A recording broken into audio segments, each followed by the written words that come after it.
My wife wants to date other men, me to fight to win her back. I laughed. Her face turned red after she found out she has no backup money. My wife slid her phone across the table, face down, like it was evidence, like it carried weight. I remember the sound it made against the glass surface. A soft scrape, too soft for what she was about to say. The kitchen smelled like burnt coffee. I had forgotten it on the stove. She leaned back in her chair, studying me, measuring something, almost amused. Then she said it. Calm, cold. I think we should open our marriage. The words floated in the air like poison gas, invisible, deadly. I didn't react, didn't blink, didn't move. Inside my skull, something cracked, not loudly, just enough to change the shape of everything. She continued, watching my face like a scientist observing a lab rat. I want to date other men. A pause. But you can win me back. I finally looked up. Her eyes were bright, excited, like she had rehearsed this moment in her head 100 times. You'll have to fight for me again, she said. Fight. The word lingered. She smiled slightly. You know, prove you still deserve me. Silence filled the kitchen. Outside, a car passed. Inside my chest, my heartbeat slowed. Not faster, slower. That was the first strange thing. Then I laughed. Not loudly. Just once, a short breath of air. Her smile vanished. What's funny? She asked. I leaned back in my chair, looked at her like a stranger, and realized something chilling. This woman believed I needed her. She mistook my silence for weakness. That was her first mistake. I'm serious, she said. Her tone sharpened. You've gotten comfortable. 10 years of marriage reduced to a lazy insult. I folded my hands. Studied her. Really studied her. She had done her makeup carefully today. Too carefully. Her phone buzzed. Face down. Again, my eyes drifted to it. She noticed, and slowly placed her hand over it. Possessive. Protective. Interesting. So how does this work? I asked calmly. Her shoulders relaxed. She thought I was playing along. There are guys interested, she said. Of course there were. There are always guys interested in married women. The challenge excites them. But you're my husband, she added quickly. You get the chance to win me back. Like a game show. Like I was a contestant competing for my own wife. And if I don't? I asked. She shrugged. Then delivered the line she clearly loved most. Then I'll move on. Move on, as if 10 years were a coat she could hang in the closet. The phone buzzed again. This time she didn't hide the smile. Just a little one. Quick! But I saw it.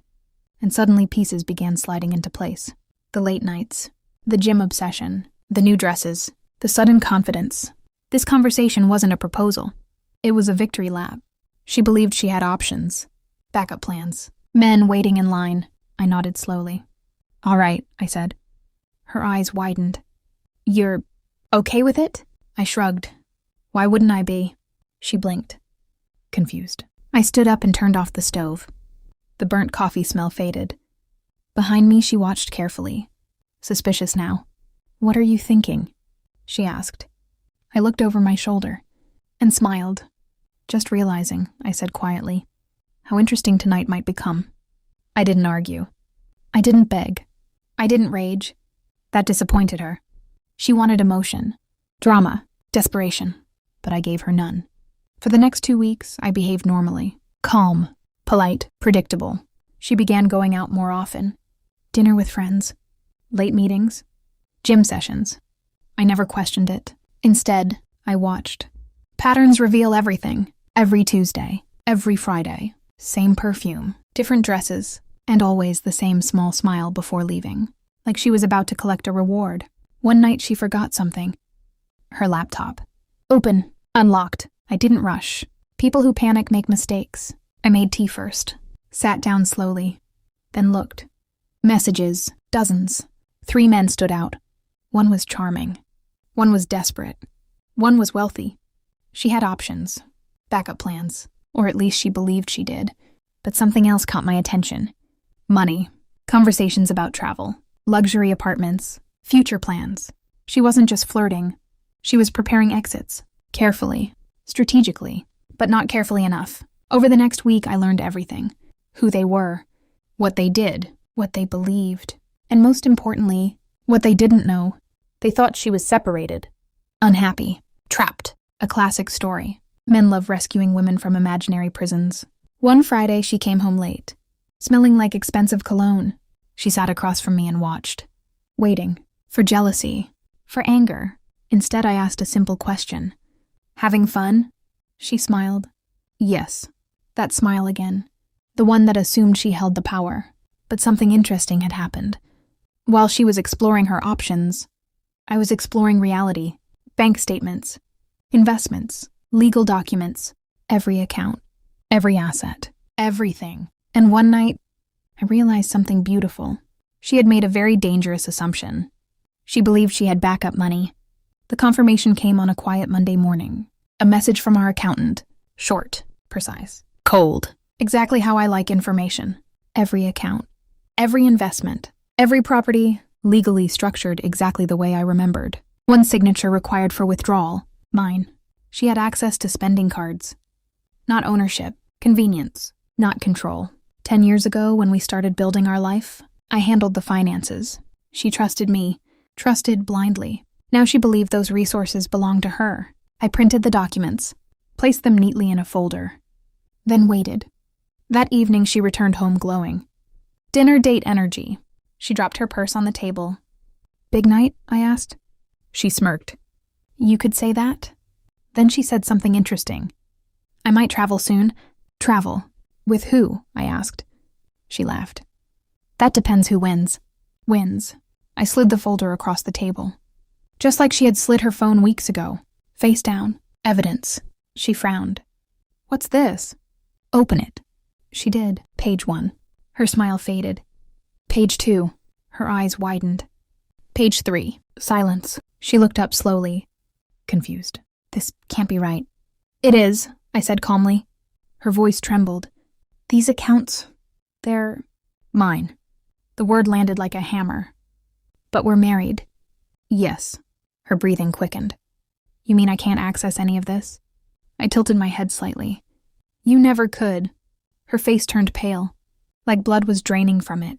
"But in my plans." "Exactly. Your plans." She stared at the papers again. Then at me. Then back at the papers. Her voice cracked. "Why didn't you tell me?" I smiled faintly. "You never asked." The room felt colder now. Her confidence had evaporated. I could see the calculations in her eyes. Rapid, desperate. "But we built this together," she said. "Did we?" Her mouth opened. Closed. She stood up suddenly, pacing. "You're trying to scare me." "No." I leaned back in my chair. "I'm correcting a misunderstanding." She stopped walking. "Those men," she whispered. "Ah!" There it was. The real fear.